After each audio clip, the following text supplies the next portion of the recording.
All right. What's up, guys? Welcome back to the Golden Hour, week 2. Started last week. Started talking about the beginning of the season. Talked a little bit about the week 4 games coming up. So every episode after, well, including today, we'll go over what happened the previous week and then. Oh, we're echoing. I got myself not muted somewhere. There we go. I think that should be good. Okay, my bad. So what we're gonna do each week from now on, talk about what happened the previous week, and talk about the upcoming games.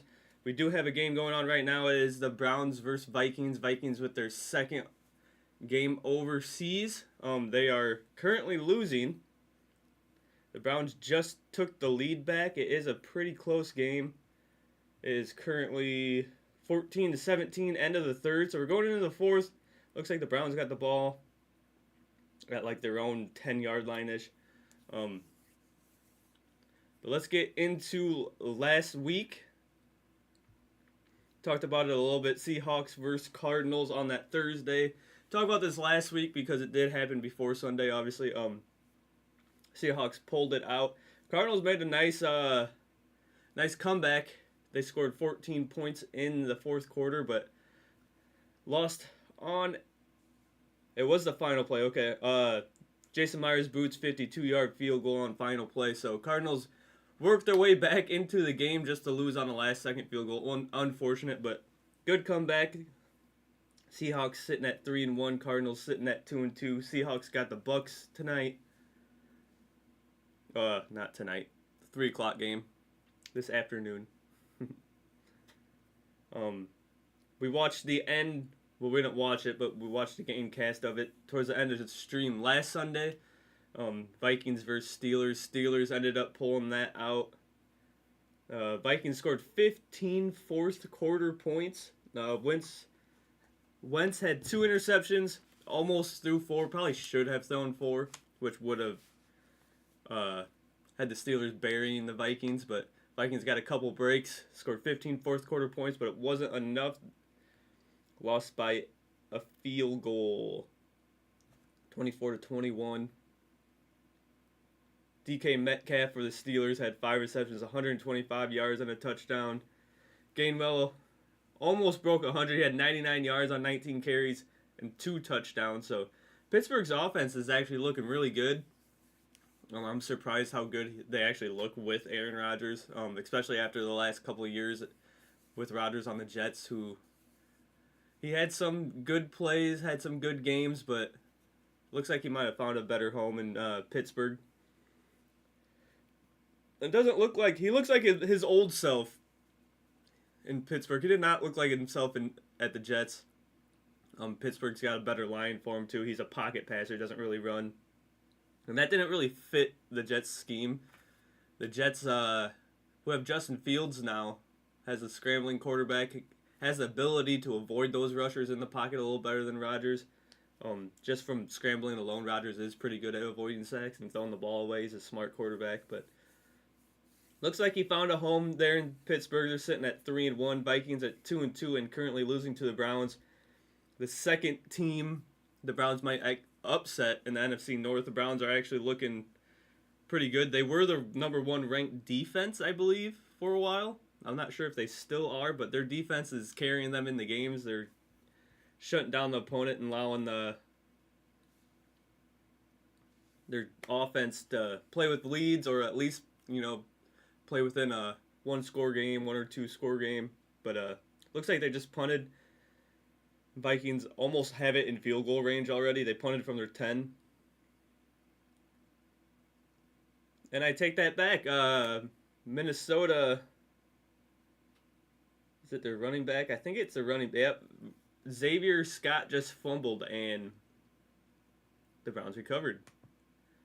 So the Vikings are no longer in field goal positions. But let's get into last week's games. We talked about Vikings and Steelers a little bit.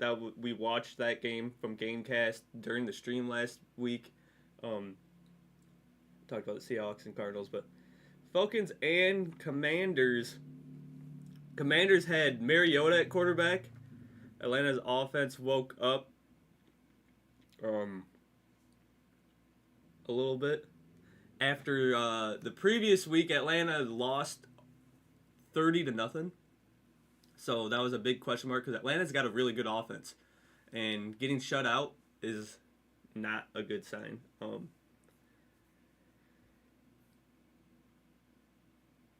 But they woke up a little bit. Commanders scored 11 points in the fourth quarter, tried to come back, couldn't. They lost by field goal 34-27. Washington with kind of no defense to start the game. Atlanta scored 31 points before the fourth quarter. They had 17 at half, scored 14 in the third. Built up a big enough lead to stay away from the Commanders, not allow the comeback, but Commanders did come back a little bit. Mariota was at quarterback, so it's like I think Atlanta was the favor in that matchup after Jaden Daniels didn't start. You had Marcus Mariota probably making his first start in a while. Mariota was kind of a bust for a second overall pick. Jameis Winston went first. Mariota went second in that draft. That was, almost 10 years ago now. But Mariota didn't pan out for who he got drafted by. He kind of skipped around team to team for a little bit. But he did put up 27 points. They kind of woke up. They didn't score any in the first, but then they started scoring again. 10 in the second, 6 in the third, 11 in the fourth. If they had a little bit more offense and a lot more defense, they probably would have taken that game. But Commanders sitting at 2-2 is kind of a surprise a little bit. But Falcons made their way back to 2-2, stayed alive in the division with Tampa losing. We'll get into that. But Saints versus Bills. No one really expected the Bills to lose this one, and they didn't. They stay undefeated, 4-0. They won 31-19. Got ahead early, 14-7, 14-10 at halftime. It was a little bit closer of a game at halftime than people probably thought it would have been.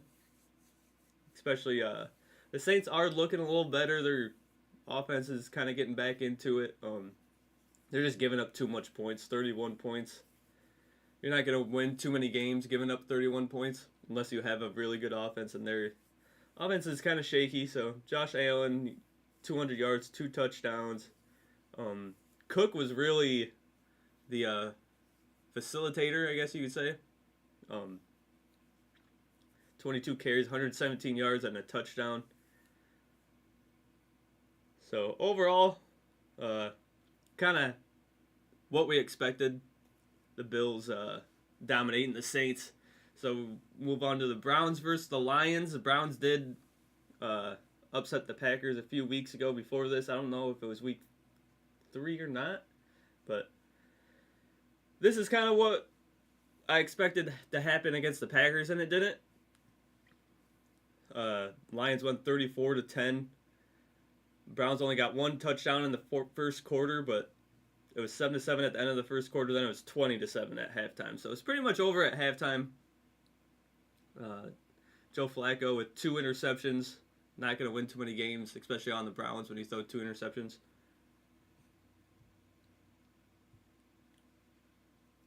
What up, Zach? How's it going, dude? So we'll go to the Panthers versus New England. Another probably bottom 5 team in Panthers versus a Patriots team who's playing a little bit better than I expected. They are a better team than they have been in the past couple of years. Holding the Panthers to 13 points after scoring 30 against Atlanta, which I think Atlanta probably has a better defense than Patriots, so I'm not sure exactly what happened. That was a division game, Atlanta versus Carolina. Carolina falls to 1-3. Patriots make their way back to 500 at 2-2. Trying not to sneeze here. I'm gonna sneeze.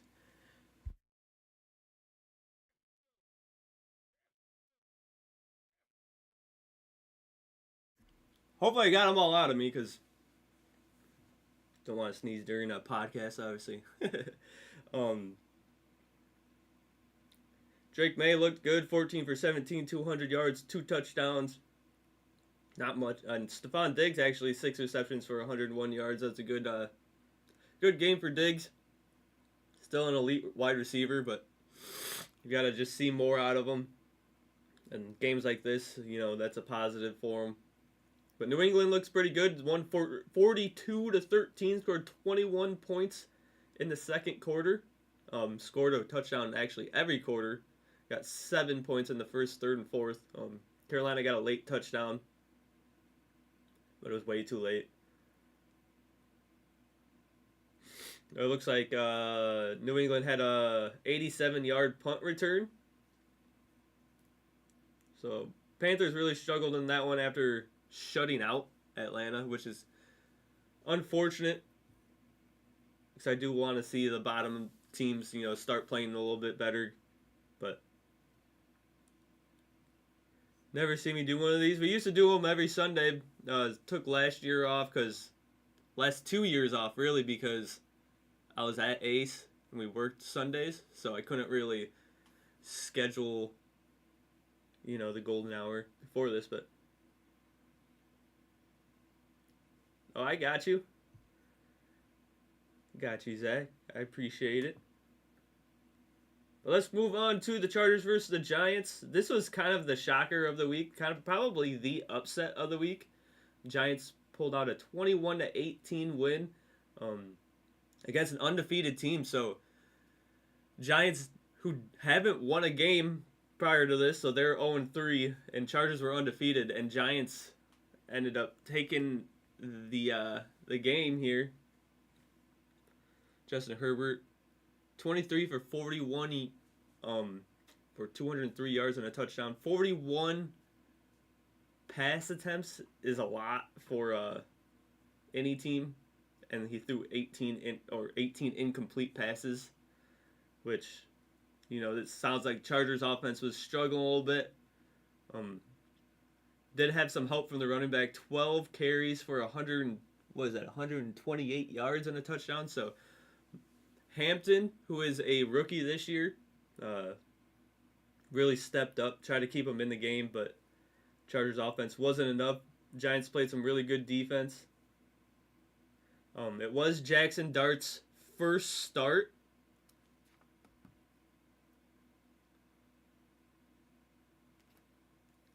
He actually did look pretty good. Probably should have been the one who started, the rest of their games, but we'll see if that, gives Giants a little spark. They need to win quite a few more games here to get back into contention, but Jackson Dart on the Giants looks good, so which is a very big positive for the Giants. They did get a win with him as well. Had a nice touchdown scramble. Had a good series, 9 plays, 89-yard touchdown. Dart did have some bad protection. He was running quite a bit. I think he took a couple sacks. The only negative thing I can say about the Giants is they're going to be playing without Malik Neighbors for a while, or maybe the rest of the season. I think he tore his ACL. He did tear his ACL. So their best wide receiver goes down as their rookie quarterback starts his first game, which is unfortunate from him. This crew neck right here, that's actually my favorite one. It's super comfortable, bro. Let's move on. Eagles versus the Bucks, probably the game of the week. 2 undefeated teams. I think I mentioned it last week for Tampa Bay. Their protection on their punts and field goals has been very questionable. They got a field goal blocked for a touchdown against the Jets, which almost costed them the game, which they shouldn't be losing to the Jets. And then they got a punt block to start the game last week, which started the scoring, put them in a hole, 7-0 hole to start the game. Halftime is 24-6, kind of absolute domination by the Eagles to start the game. Bucks will work their way back. The final score was 31-25. Bucks did have the ball. End of the game trying to score that touchdown. Went not 4 and out, but turnover on downs eventually. Couldn't get that next first down. They were racing against the clock and downs, but Eagles played a really good game. There's some questionable calls, but actually the questionable calls kind of changed the game a little bit. But there's nothing you can do about that. You can't fall 24-6 by halftime and expect to win that game. So Tampa's defense has got to step it up. The protection on special teams really has to step it up because that's 2 straight weeks something bad happened on special teams. Tampa Bay had a 65-yard field goal to end the second half, which is the longest. I think they said that it was the longest field goal ever hit in an outside stadium, not like a dome or anything like that. I think Justin Tucker still has the record, but that was hit in a dome. Tampa in the second half had back-to-back 70-yard touchdowns, but they just couldn't stop Philadelphia. Philadelphia does still look like the best team in the NFC. It's going to be hard to say that they're better than the Bills because the Bills are going off, but Eagles haven't lost a game in like 10 games. You know, they won the Super Bowl last season. We'll get to the Jaguars here in a second. In like 3 games, I think. But Tampa needs to stay winning so they can stay ahead of Atlanta. They're sitting at 2-2. They do have the head-to-head so far against Atlanta. They scored a field goal to end the game week 1 to secure the dub. But Eagles are looking positive. It doesn't look like anybody in the East is looking very strong anymore. Giants got Jackson Dart, got a win, but lost Malik Neighbors. Dallas doesn't look as good. They got rid of their best defensive player, which defenses or a defensive player like that, your defense is going to struggle after losing a player like that as well. And then Washington is starting Mariota, doesn't have Jaden Daniels. I'm not sure for how long, but it doesn't look like he's starting. Actually, I think he might be back this week. So we'll see what Washington can do. I think they're the only team in the East that could compete with the Eagles, but I think Washington's sitting at, 2-2? Let me see. Yeah, Washington's at 2-2. Eagles are on a roll, 4-0. And I'm not sure who they face. Bucks face the Seahawks at 3 o'clock today. So they need a big win in Seattle. But we'll move on to the Titans versus Texans. It was all Texans. Titans got shut out 26-0.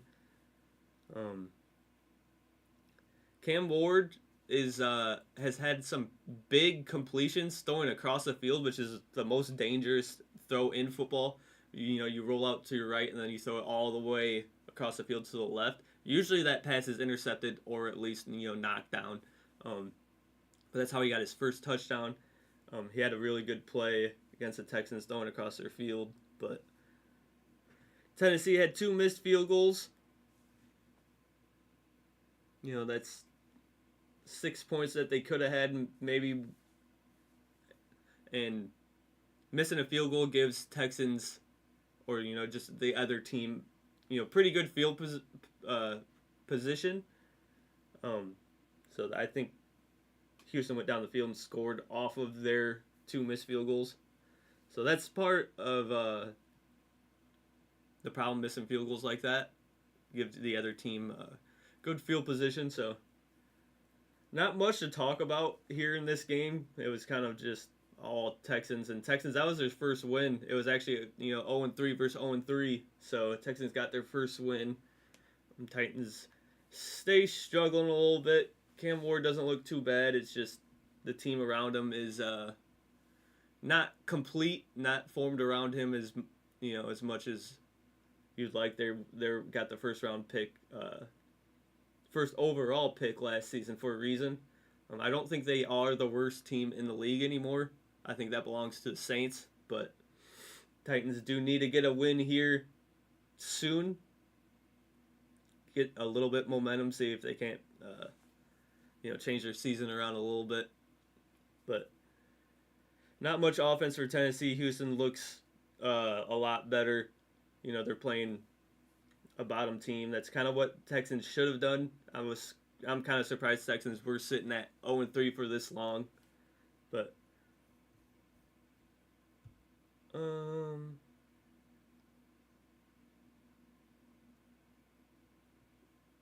Oh no, you're good, Zach. I'm just glad you're here and I have someone else to talk to. You know what I mean? Um, we'll move on to the Colts versus the Rams. This was a pretty close game. Colts were sitting 3-0. Were the Rams sitting 3-0 as well? Because I think they lost on Thursday. Yeah, the Rams were. So this is a game that was two undefeated teams, Colts versus Rams. Colts dropped their first game. Rams beat them 27-20. See if I have anything on them. Doesn't look like it. All right.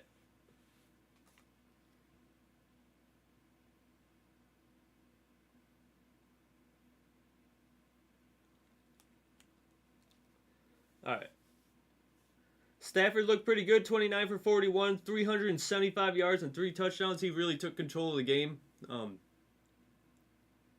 Stafford does look really good. Looks like it says Tutu Atwell makes a late 88-yard touchdown catch and Rams rally past the Colts. It looks like someone from the Colts fumbled, and that's why the Rams got the ball. Went all the way down the field for a game-winning touchdown. Puka Nacua went off 13 receptions, which is a lot for a wide receiver. 170 yards and a touchdown. Rams offense does look really good. We'll get into how they did on Thursday. But Rams go to 3-0. Colts went to 3-2-1, 3-1. I don't know. Anyway.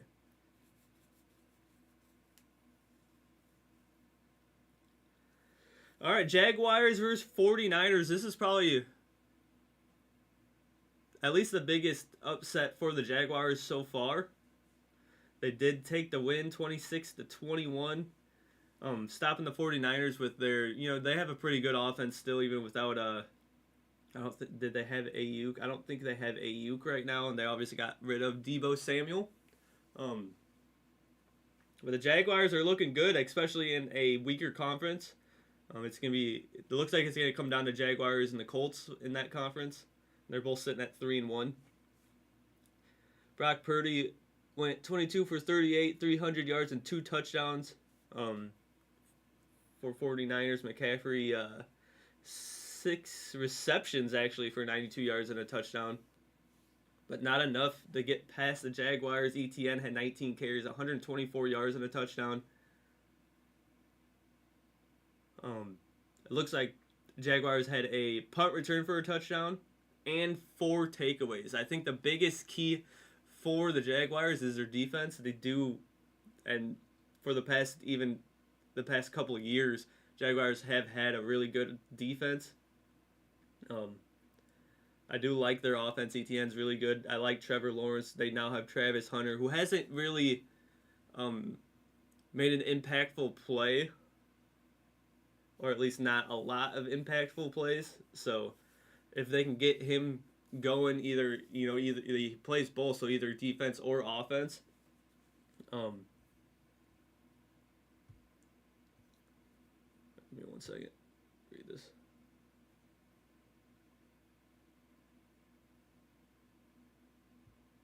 Okay, 1 second. I'll have to send that after the stream. Yeah, it's looking promising for the Jaguars. Is 3-1. Looks like their only loss was on the road, but this was a road win, so things are looking promising in Jacksonville. 49ers dropped. I think they were undefeated. So 49ers dropped their first game of the year, but both teams are in good positions. Probably this one, I actually was surprised. I wouldn't call it an upset. It's two should-be top teams. The Ravens versus the Chiefs. Chiefs are at home. Take the win 37-20. Kind of a domination for the Chiefs, which is what they needed after dropping 2 games early. I think they started out, didn't they start out 0-2? But the Ravens offense didn't look the greatest. Looks like Lamar got hurt and is not playing this week either. So that definitely hurts Baltimore a lot, sitting at 1-3 without Jackson for I'm not sure for how long, but at least for this week. Mahomes went 25 for 37, 270 yards, 4 touchdowns. So Mahomes kind of took control of the game.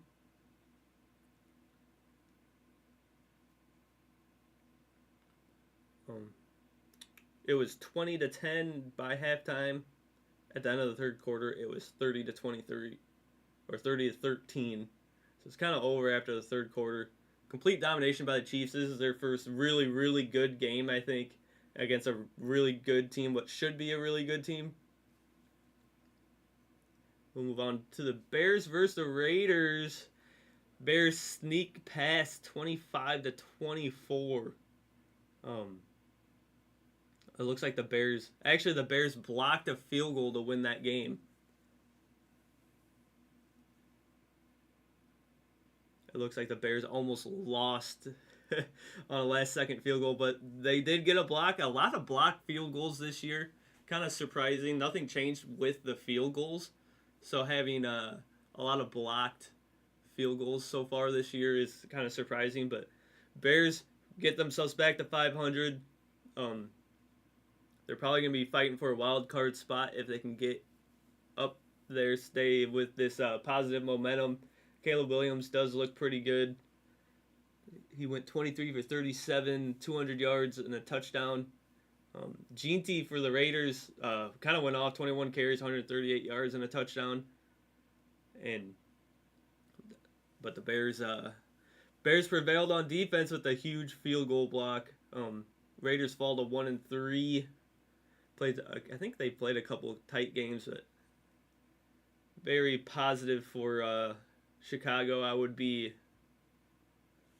They could be easily sitting 3-1 if they didn't fall apart week 1 against Minnesota when they had a big lead at home.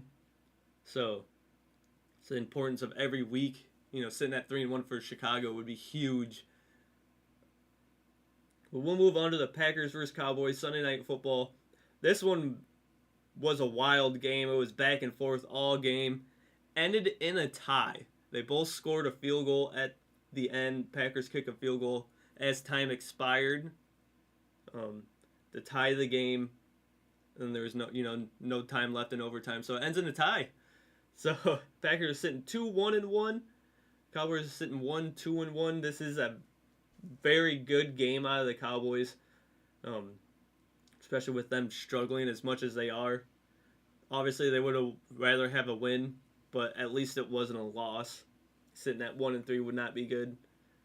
And the same thing for the Packers. At least it wasn't a loss for them. 2-2.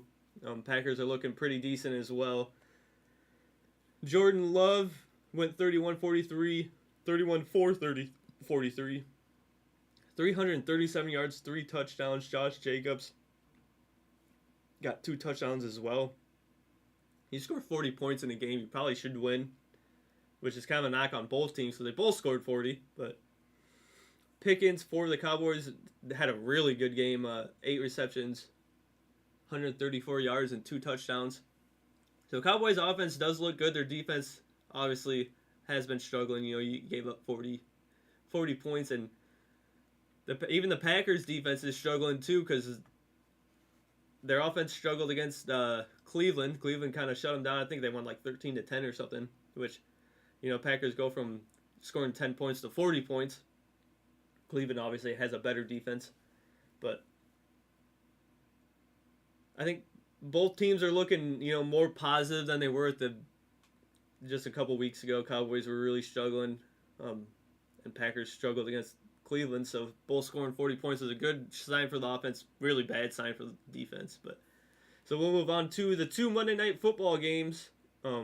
Jets versus Dolphins. Dolphins get their first win. Jets fall 0-4. The battle of unwin teams. The battle of defeated teams. I don't know what you would call that, but 2 0-3 teams. Dolphins sneak by 27-21. Jets scored 11 points in the third. Kind of worked their way back in the game. It was 24-10 before that. Justin Fields, who I said even earlier, looks pretty good as a Jet, able to scramble around and make some throws that way. He went 20 for 27, 225 yards and a touchdown. But other than that, wasn't too exciting of a game. No team really dominated. No team really made some, huge impactful plays. But Dolphins get their first win, which is surprising. They're sitting 1-3 with the team that they have, the offense that they have. But not too much to talk about in that game. Two lower ranked teams, I would say. But a good matchup, 2-1 versus a 1-2 Broncos at the time. Bengals versus the Broncos. Broncos at home taking the win 28-3. Really dominated on defense.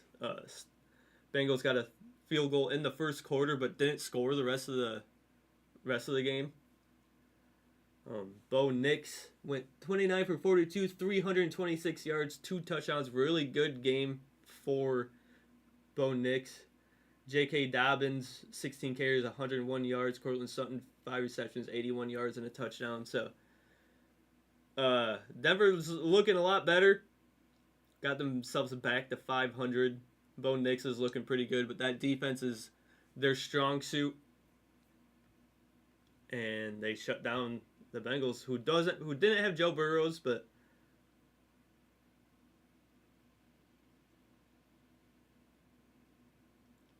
yeah, they just ran out of time in OT. The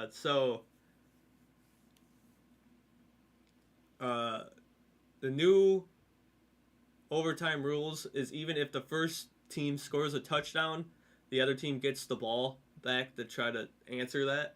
So what happened was Dallas used up a bunch of time going all the way down the field, kicking a field goal, leaving Packers with like 3 minutes. There's only 10 minutes in an overtime period.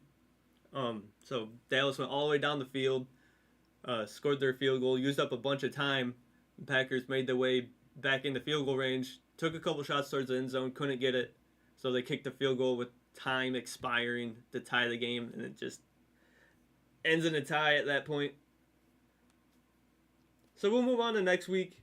Not too much to talk about the Broncos and Bengals. Broncos dominated. Come on. There we go. So for this week, we do have a game going on right now. Overseas game. Let me see where this one's at. Is this one in...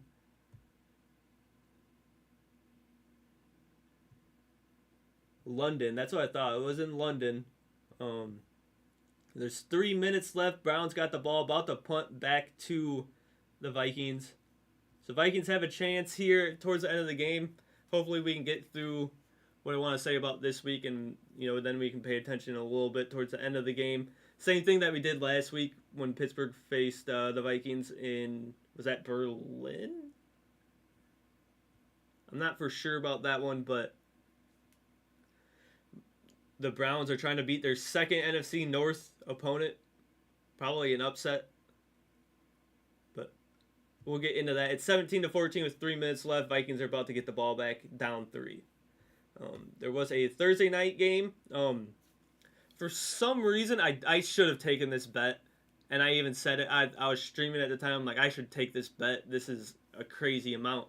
So 49ers were sitting 3-1. Rams were sitting also 3-1. Battle of the NFC East or West. NFC West. Sorry. Battle of the NFC West. Top 2 teams right now. They're tied at 3-1, and for some reason, the 49ers were given 8.5 points spread. So they had to cover by 8.5 points. I'm like, oh, they're definitely going to cover that. They're probably going to lose by a field goal or a touchdown or 6 points or something like that. I'm like, I should take this bet. Probably not take the 49ers straight up, but taking them, to cover that spread, 8.5 points for a professional team, especially sitting 3-1 with the 49ers, what they have. on offense is kind of surprising that they were given that. And then they win. They went ahead and won 26-23. So they covered their spread by 11.5 points. So 8.5 points for 49ers versus the Rams was insane. I definitely should have taken that bet. It would have been an easy one. But 49ers, it looks like they had the lead most of the game. But they did go to overtime. 49ers got a field goal and then kicked it to the Rams. And then the 49ers shut down the Rams on downs to win the game. Stafford had another really good game, 30 for 47, 389 yards, 3 touchdowns. Usually if you have your quarterback playing like that, then you win the game. So, very good on San Francisco to hold off their attack. Looks like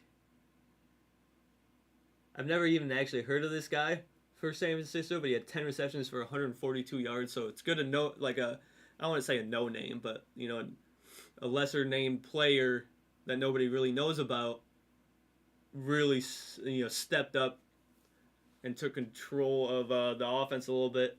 Brock Purdy, was he? Let me see.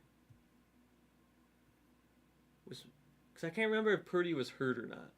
Yeah, it was Mac Jones starting that game. He went 33 for 49 and 2 touchdowns. Really good. Good game for coming in as a backup, and got the win. So now 49ers are sitting. Let me see what they're actually. So they're sitting 4-1. Rams are sitting 3-2. So 49ers do take control of the West temporarily, obviously, but that is a crappy way to end the game. It was very uneventful because they were going back and forth.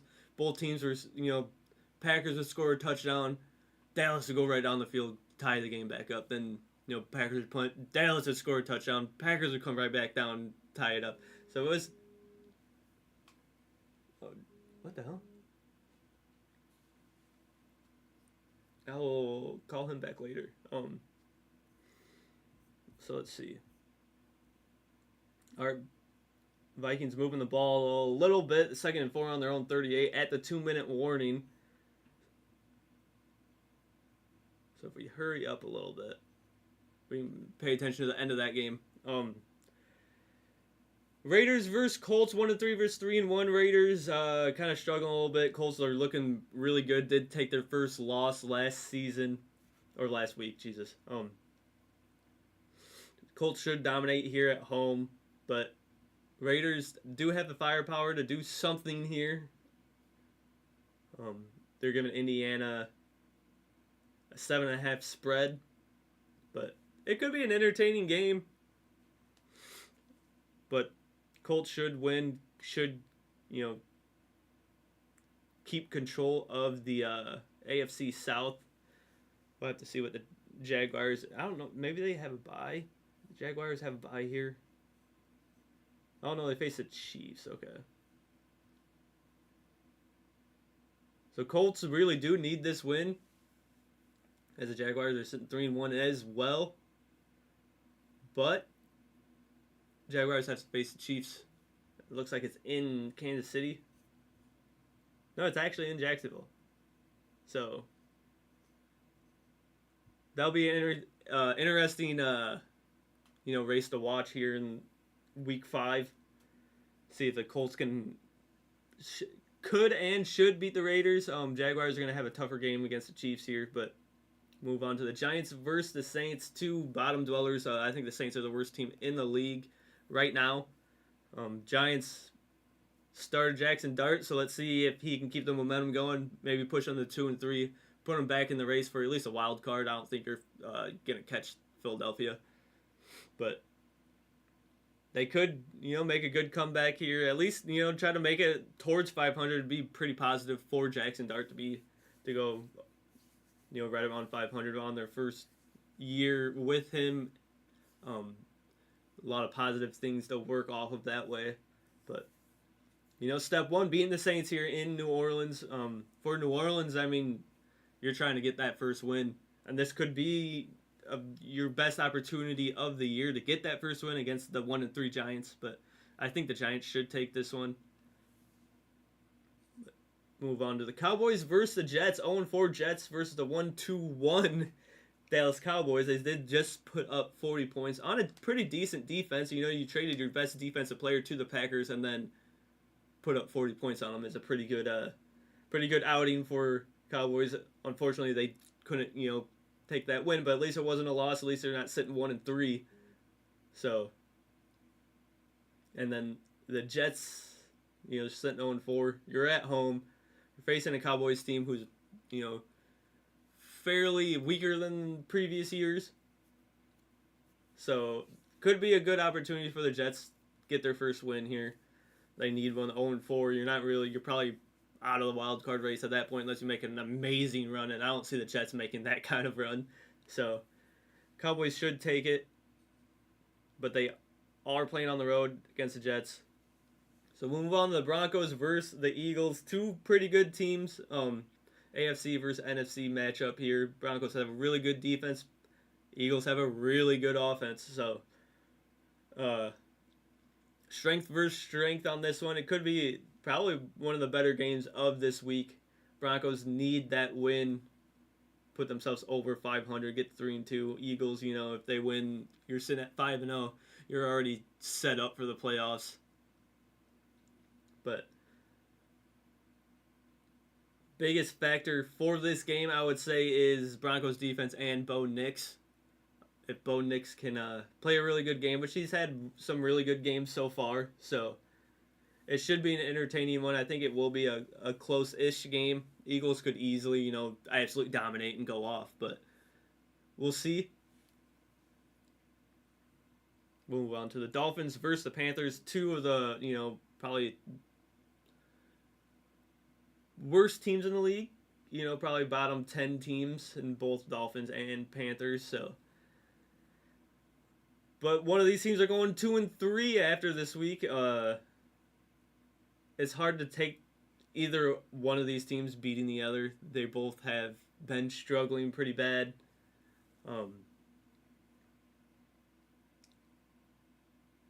I would like to see a little bit more out of Bryce Young here. He only has 5 touchdowns and 3 interceptions. So let's see if Bryce Young can, give the Panthers some momentum. Maybe they could, get back into the race for the wild card or the South. The South is a pretty weak division. NFC South, that is. Bucks are currently leading 3-1, or that they are 3-1. I think the next closest is Atlanta, and then Carolina at 1-3. So I want to see more out of Bryce Young in that offense. You got Chuba Hubbard, should be one of the better running backs of the season. Usually is, past couple of years he's been on top. So Bryce Young can step it up.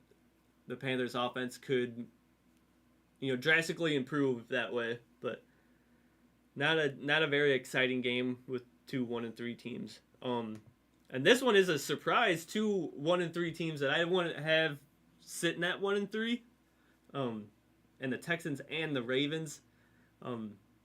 Texans have been really struggling. Ravens are really struggling. And I don't think they are without Lamar Jackson today. So that gives Texans an immediate chance. I'm not sure who the backup for the Ravens is.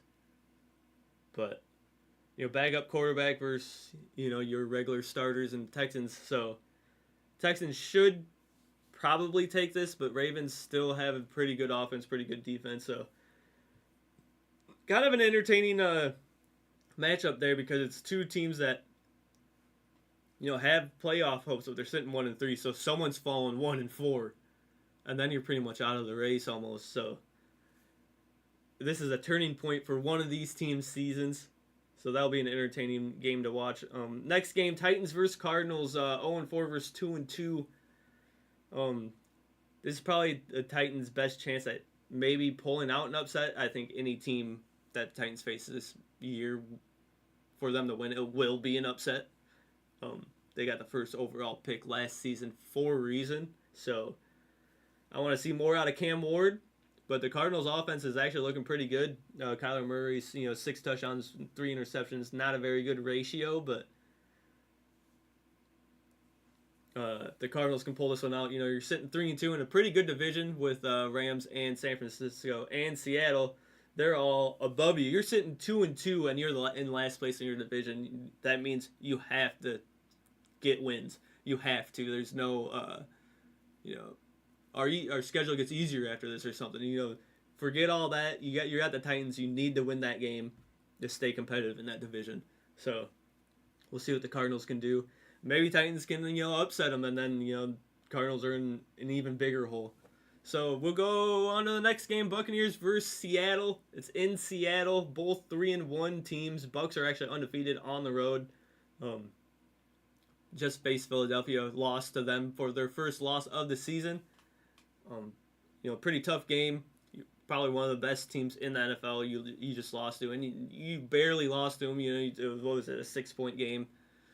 Had a chance to win it towards the end, but for Tampa Bay, the big thing is if they have a lead, and if they have a decent size lead, they need to be able to hold that lead because they haven't been able to hold a lead all season. They've had a big lead against Atlanta, let them back in, almost lost. Had a big lead against the Jets, let them back in, almost lost. Had a big lead against the Texans, let them back in, almost lost. So let's see if the Bucks do have a lead here in this game. Let's see if they can hold it because they haven't been able to all season. So, and a big game for Seattle. You had the Rams just lose to San Francisco, which is a win-loss situation for Seattle. So that means someone ahead of them are 4-1, and someone ahead of them are now 3-2. So Seattle goes and loses here. You're tied for second at 3-2. But if they win, you're tied for first place in your division. So it's a big game for both these teams. Buccaneers can probably have a bigger room for a little buffer just in case they do lose. That the NFC South is weak. The team behind you is sitting at 2-2. So no matter what, if you lose this game, you're still going to be leading the division at least. You can't say the same for Seattle. So that'll be an entertaining game. Obviously, I'm a Bucks fan, so I'll be watching that game. Next game, Detroit versus Cincinnati. Let me look at how the Vikings and Browns are looking. Vikings went down the field and got a touchdown with 25 seconds remaining to take the lead 21-17. So now the Browns are behind. They got it at the 30-yard, 29-yard line with 25 seconds remaining. They're about to start the drive. Okay. Next game, Lions versus Bengals. Bengals 2-2, Lions 3-1. Lions are looking, just as strong as they usually are. Did lose, to the Packers early in the year. But ever since then, they've dominated every game, and they should dominate this game because Cincinnati is at home, but without Joe Burrows, which is a huge loss for them. All right, for sure, Zach. Thank you for stopping by, dude. I appreciate it. Hopefully you enjoy your Sunday. But the Lions should dominate this game without Joe Burrows. Bengals defense isn't looking very strong. Their offense isn't looking very good with their backup quarterback so far. So, should be an easy one against Cincinnati in Cincinnati, but could be Bengals being at home. Gives them a little bit of some momentum. You got the crowd behind you and all that. So we'll see if the Bengals can pull one out with their backup quarterback. They need to get some wins without Joe Burrow, so when Joe Burrow comes back, he's not, sitting in a hole.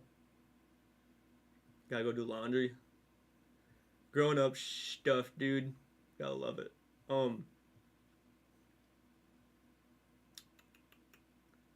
We'll move on to the Commanders versus the Chargers. Commanders 2-2, Chargers 3-1. Commanders are going to be without Jaden Daniels. And Chargers are looking pretty good, so this is going to be a tough one for Washington. They need this game to stay, competitive in their division with the Philadelphia Eagles. Kind of running away with it. Give me 1 second.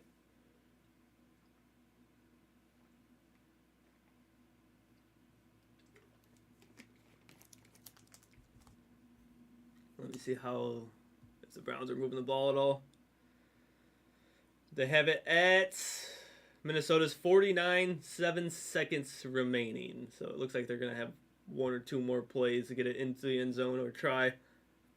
But Commanders, without Jaden Daniels, it's going to be a tough game. I think they're going to have to start. Actually, I think Jaden Daniels might be back.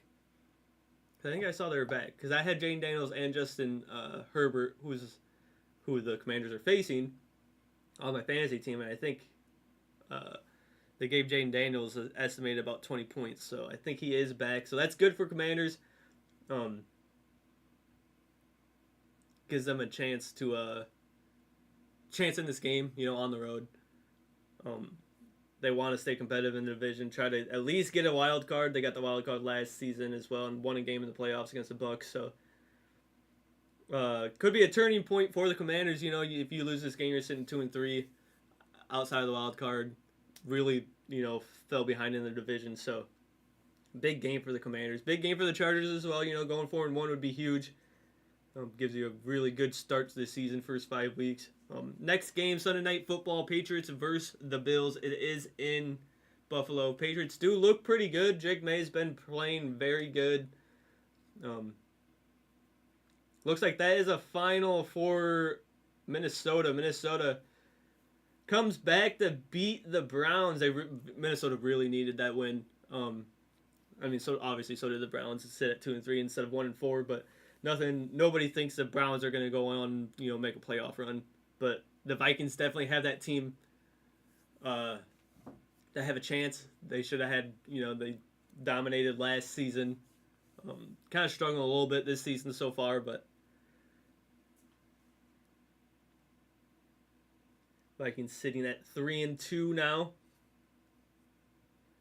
But Patriots versus Bills, that should be a good game. Bills should take that, but you never know. New England has a pretty solid overall squad, but Buffalo looking like the best team in the league. And it takes a lot to be able to say that you're the best team in the league when the Super Bowl champions of last season are still undefeated. But the Buffalo Bills actually do just look that good. So it could be an entertaining matchup. Buffalo should dominate, but and then we have Monday Night Football, the only Monday Night Football this week. Every week before this, they've had at least two. So, Chiefs versus Jaguars. Jaguars sitting 3-1. They are at home against the Chiefs, they struggled a little bit, but they're on a 2-game win streak. They started off 0-2, and now they're 2-2. The spread actually has Kansas City winning by 3.5, and on the road. So technically that'd be about 6.5. So they're expecting the Chiefs to win this by about a touchdown. But Jacksonville's at home. Monday Night Football should be hype. And Jaguars have the team to beat Kansas City, which is crazy to say because the Chiefs, just won the AFC, just made it to, their 5th out of 6 Super Bowls. So Chiefs are always going to be a tough team to beat. And the Chiefs have lost to some good teams, in that 0-2 stretch. But this could be a big game for the Jaguars if they're able to pull out a win because they'd be sitting at 4-1, keeping pace with the Colts in their division. So, big game for the Chiefs, big game for the Jaguars. Should be an entertaining game to watch. But that is it for looking at the games for this week. I was hoping the Vikings and Browns went a little bit longer so we could pay attention to the end, but we were able to watch it or pay attention a little bit. But games of the week, I would say Broncos versus Eagles, Bucks versus Seahawks, Commanders versus Chargers, Jaguars versus Chiefs. Those are the really good games. Could go either way. But that's it for the golden hour for this week. I appreciate you guys watching. If you guys tuned in or if you're watching the VOD, I appreciate it. Let me know some feedback. That's a big ass bug. I don't know where that went. That thing was huge. Where did it come from? We'll be back next week. between probably trying to start between 10 and 11. I did say I was going to start this one at 10, but it didn't start till about 10:30ish. But we love football here. We're going to continue to pay attention, whether anyone shows up or not. We'll go through what happened this week, and then look forward for week 6. Look into it. So we'll look at. We'll actually go over this game real quick, Thursday Night Football, because this will happen before next Sunday. We got the Eagles versus the Giants. Should be an easy one for the Eagles. It is in New York, and New York does have Jackson Dart now. So let's see how good Jackson Dart plays this week for the Giants, and we'll see if they have a chance against Philadelphia. They probably still don't, but with Jackson Dart being able to take control of that team, they do have some decent players. Scadaboo's been playing good. They got Tracy, but no Neighbors. That's gonna suck for the Giants. But Eagles should take that one. Probably won't watch that Thursday Night Football game.